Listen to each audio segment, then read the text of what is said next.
Welcome to the last edition of SME On Point for 2021. My name is Diabo Seto. Firstly, let me take this opportunity to thank you, our loyal followers who have become part of the SME On Point family, for watching us throughout the year. This year has also been very busy for us too, where we met awesome small businesses, and most importantly, we learned a lot from them and from you.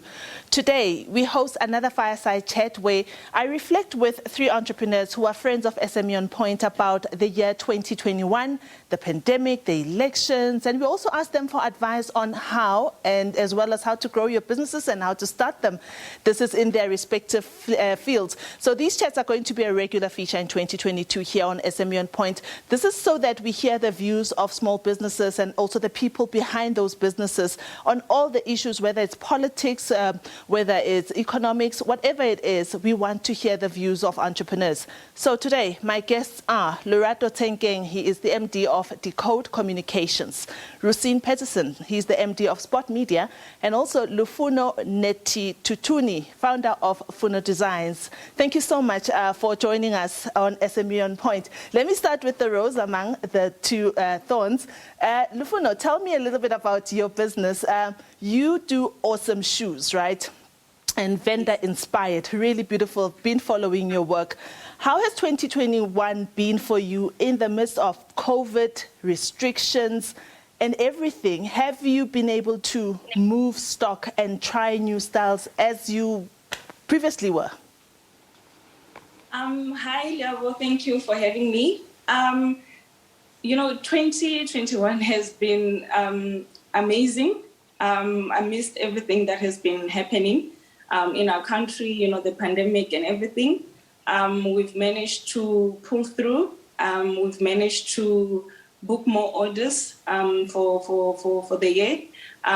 We did experience challenges just like all these small businesses. We've got customers who were forced also to cancel their events, because of restrictions. And that sort of like put a strain in our business because we had to give them refunds, and already material was bought, and all these things. So overall, I would say 2021 was it was good, and it had its bad side also. Yeah, Rucien, would you say the same when it comes to Spottmedia? The world of marketing is one that, as a company, you cannot do without, and you need people like Spottmedia to help you market yourselves. How was the year for you, 2021? Yeah, thank you very much, Liabo. Yeah, the year has been a very interesting year, and for us, a very challenging year as well with some of our clients. So we work with clients, with businesses, and we help them to transform their marketing to generate new business. And when the pandemic occurred, I think one of the first things often that businesses let go of is perhaps maybe the market. It's one of the most easiest options, but for us, it has really been an opportunity to show what we can do for our clients, how we can add value to them, and really stand out during this time and really try and support them in the time of need. So it has been a very good year for us, trying to add value, trying to do the best that we can to achieve, and working very closely with our clients to achieve the goals. Yeah. Lorato, what a time to be in PR during a pandemic when the economy is not doing well. I saw you quite busy. How was business on your side? Good afternoon, Diabo, and good afternoon to the fellow guests. I must tell you, it has been a remarkable year. And for us, not only remarkable because, there has been an increase and uptake with regards to businesses looking on ways to communicate, right? We have the fortunes of managing Sasria's reputation management. Sasria is a state insurance company, and as you can imagine, in July when there was that unrest, and even until now where they are still dealing with settling claims and all of that. So we have been quite busy on that front, helping them, making sure that they communicate efficiently and effectively throughout the crisis, making sure that they keep things calm. But with regards to just small businesses, at least who have been approaching us as far as asking for help, one of the observations have been that a lot of people still don't understand PR and its value. They misconstrue PR with publicity, right? And we then have to start with that education element, which takes a little bit of our time. But because we are a small business ourselves, we then are very patient with small businesses whenever either we onboard them or we help them throughout. Yeah. The most important or the most exciting thing that happened for me on SME On Point was going out during the local government elections and speaking to entrepreneurs and finding out their views about local government elections, because truth be told, it's not a lot of times that we in the media actually ask entrepreneurs about what's happening current affairs wise. Lufuno, how could you describe or characterize the local government elections and your involvement as your business? Did you feel that how they turned out, they're going to represent your business in future come 2020, 2022? Sorry, Liabo, I lost you there. So we had the local government elections this year.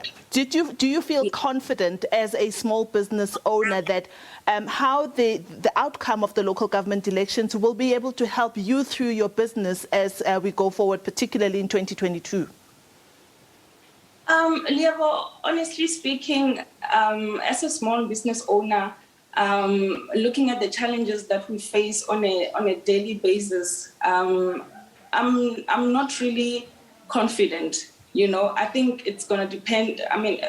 It's going to depend more on the outcome, of the promises, that the politicians, because at the moment, as it stands, as a small business owner, there are so many things that my business lack in general, and I'm not just speaking for myself only. I'm speaking for all the small businesses in my field, and the promises have been made. Have they been met? No. So I wouldn't really put much hope into that, but we are hopeful. I guess we'll see what 2022 has in store for us. Yes, there's still faith, and we will see. All right, gentlemen, Rucien, how did you view the elections from your point of view? And then, Lorato, you can just go straight after Rucien speaks. Sure. Thank you, Liabo. Yeah, I think that one of the challenges, it's difficult to really say, what is going to happen now and the impact on my business, because, those who have taken over now, who will represent us in the future, we have to wait for the results and see what was said versus what has come from it action-wise. But one thing I can say, I did vote, and I did encourage others to vote as well. I do think that us as entrepreneurs, business owners, we need to also take action from our side and not also depend on other individuals, other companies, other businesses. So we need to take action. We need to push forward, and we need to also lead by example. All right. Lorato. Yes, and just segueing from what Rucien was saying, it's important that, as small business owners, and just looking at the July unrest as an example, right? So many small businesses found themselves without a SASRIA cover, right? They may have had an insurance policy, but then they found out that there's a particular cover that they ought to have paid. And I think that's the kind of responsibility that as small business owners, we need to pay attention to, right? But as far as the elections are concerned, I think that, one of the things that we ought to do is to find a way of, in fact, just recently, we had hosted a spaces with the CEO of the Gauteng Enterprise Propeller, and we're just asking him, give us an update on the Gauteng Relief Fund that was meant to deal with, help small business owners with the monies that goes to for COVID relief and for the July unrest, right? We found that out of the 250 million rands, say, very few businesses really came through to look for that money. So it's really going to be incumbent upon us, Diabo, to say we must pay attention, but also be activists in finding some of the support that your show, you always go out and find, tell us about what else is out there. We must then take that responsibility ourselves as well. Yeah. Lufuno, the importance of being compliant. Lorato raises a very important point about the funds, relief funds that were dispersed. And chances are that a lot of businesses were not compliant, and that's why they did not apply for the relief funding. How important is that in your field as a creative?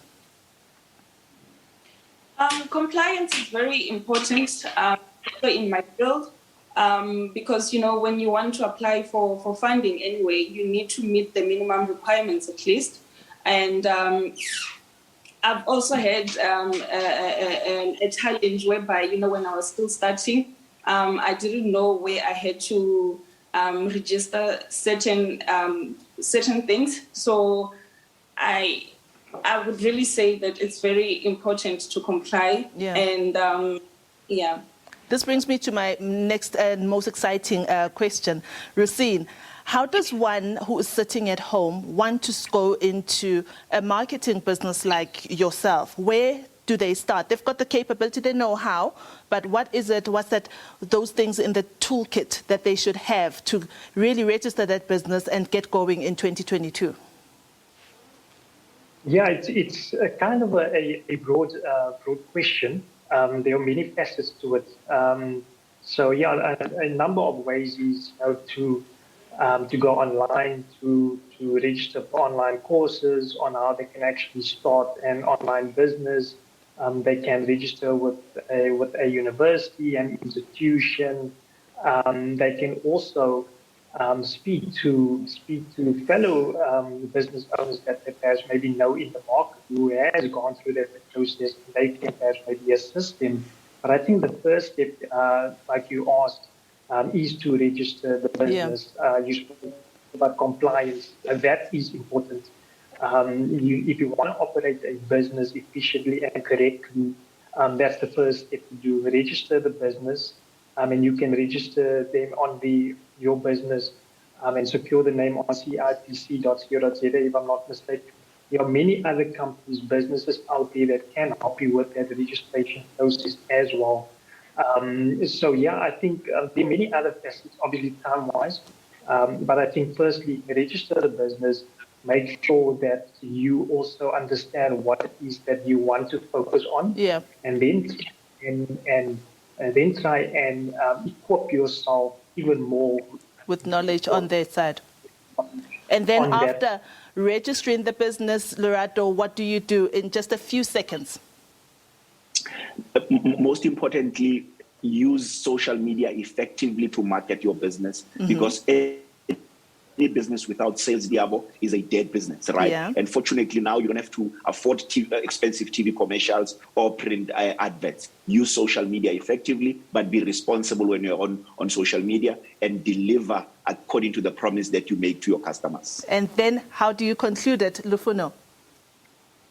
And make sure that whatever you want to start is something that you have deep passion for. Because if you don't have passion for what you want to start, unfortunately, that's a recipe for disaster. I mean, waking up early in the morning every day for me, for example, to make my shoes, without the love and the passion, 100%, I would have given up already, you know. So it's more having passion for what you want to start. Don't start something because someone else is doing it.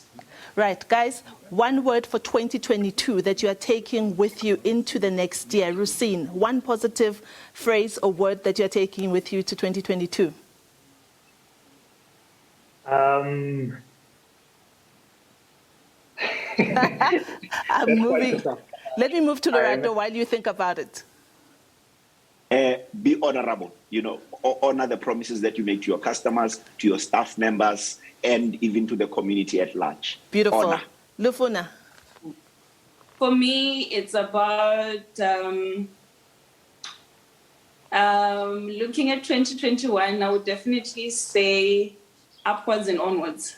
Upwards and onwards. We are definitely not giving up. We soldiering on. We've come across so many challenges. So 2022, upwards and onwards. We are not looking back. We are not giving up. I love that. Rucien, you have the last word. Yeah, I think I'll go with commitment. Commitment. Be committed. Stay commitment, stay the course. My last guest for 2021, thank you so much for honoring my invitation, and I really appreciate it. I wish you all well in your businesses in 2022, and I really hope that you will keep on being friends of SME On Point even in the next year. Thank you so much. Thank you, You too. Thank you. So my guests today were Lorato Tshenkeng, the MD of Decode Communications, Rucien Petersen, MD of Spottmedia and Lufuno Netshithuthuni, the founder of Funo Designs. That was SME On Point for 2021, the last one. I'll be back again in January, bringing you everything that is SME On Point. But please remember to support small businesses in your area. Keep the rands and cents circulating. Goodbye.